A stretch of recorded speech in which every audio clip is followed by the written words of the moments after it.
Hi hello. അങ്ങനെ ഈ കർക്കിടക മാസത്തിൽ ഞാനും വെച്ചു ഫലഭൂയിഷ്ടവും സ്വാദിഷ്ടവുമായ മടന്തത്തോരൻ അഥവാ ചേമ്പിൻ കൂമ്പ് തോരൻ. സാധിക്കുന്ന എല്ലാവരും ഈ മടന്തക്കറി വെച്ച് കഴിക്കണേ. വളരെ പോഷകഘടകങ്ങളടങ്ങിയ ഒരു പച്ചക്കറിയാണ് ചേമ്പിൻ്റെ തളിരില അഥവാ ചേമ്പിൻ കൂമ്പ്. ഇത് ഒഴിച്ചു കറിയായിട്ടും കുറുകിയ കറിയായിട്ടും തോരനായിട്ടും വെച്ച് ഉപയോഗിക്കാവുന്നതാണ്. ഈ സമയത്ത് കഴിക്കാൻ പറ്റിയ മറ്റൊരു തോരനാണ് പത്തില തോരൻ. ഈ ഇലകളിലെല്ലാം ഫൈബറിൻ്റെയും അയണിൻ്റെയും എന്ന് വേണ്ട എല്ലാ പോഷകഘടകങ്ങളും അടങ്ങിയിരിക്കുന്നു. ഈ വീഡിയോ നിങ്ങൾക്ക് ഇഷ്ടമായാൽ ലൈക്ക് ചെയ്ത് സബ്സ്ക്രൈബ് ചെയ്യുക. അപ്പോൾ നമുക്ക് വീഡിയോയിലേക്ക് കടക്കാം. അതിനുവേണ്ടി ഞാനിവിടെ ചേമ്പിൻ്റെ കൂമ്പിലെല്ലാം ശേഖരിച്ച് കഴുകി വൃത്തിയാക്കി വെച്ചിട്ടുണ്ട്. ഇനി ഇത് നമുക്കിവിടെ കാണുന്നത് പോലെ ഓരോന്നും തിരി പോലെയാക്കി തീർത്ത് കെട്ടി മാറ്റി വെക്കാം.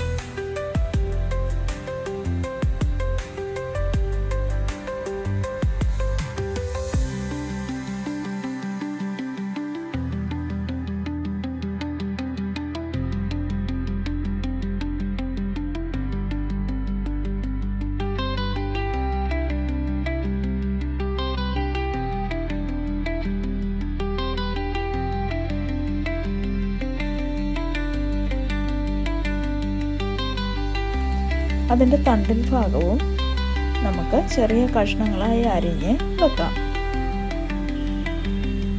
ഞാനിവിടെ എല്ലാം റെഡിയാക്കി വെച്ചിട്ടുണ്ട്. ഇനി ഇതിലേക്ക് ആവശ്യമായ ഉള്ളി, ഒരു ചെറിയ കഷ്ണം ഇഞ്ചി, വെളുത്തുള്ളി എന്നിവ ക്ലീൻ ചെയ്ത് അരിഞ്ഞെടുക്കാം. കൂടാതെ ഒരു മുറി തേങ്ങയുടെ പീര, അല്പം മഞ്ഞൾപ്പൊടി, ആവശ്യത്തിന് ഉപ്പ്, ജീരകം, ഒരു ലേശം ഉലുവപ്പൊടി, പച്ചമുളക് എന്നിവ ചേർത്ത് ഒതുക്കി എടുക്കാവുന്നതാണ്.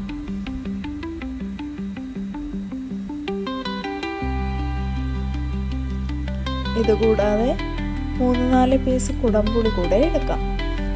ചെറിയ കഷ്ണങ്ങളാക്കിയാണ് ഞാനിവിടെ എടുത്തിട്ടുള്ളത്. കുടംപുളി ചേർക്കുന്നത് കഴിക്കുമ്പോൾ ചൊറിയാതിരിക്കുന്നതിന് വേണ്ടിയിട്ടാണ്.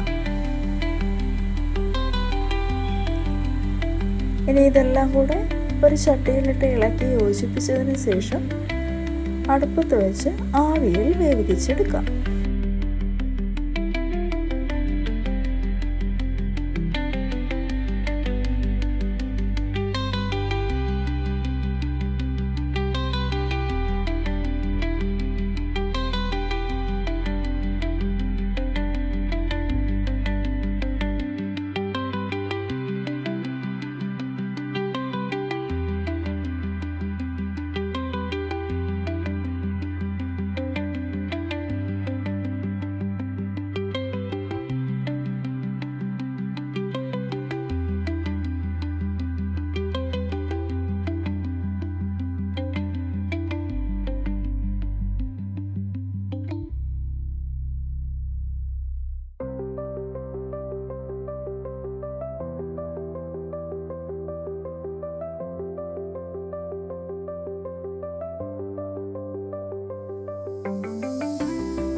അല്പം എണ്ണ കൂടെ ഒഴിച്ചു കൊടുക്കണേ.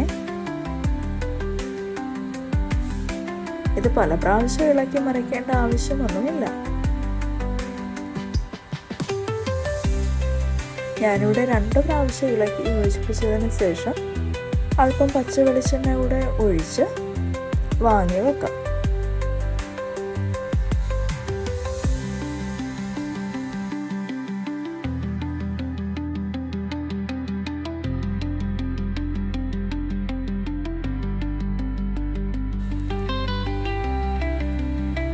ഇനി ഇത് നമുക്ക് ഒരു സെർവിങ് ബൗളിലേക്ക് മാറ്റാം.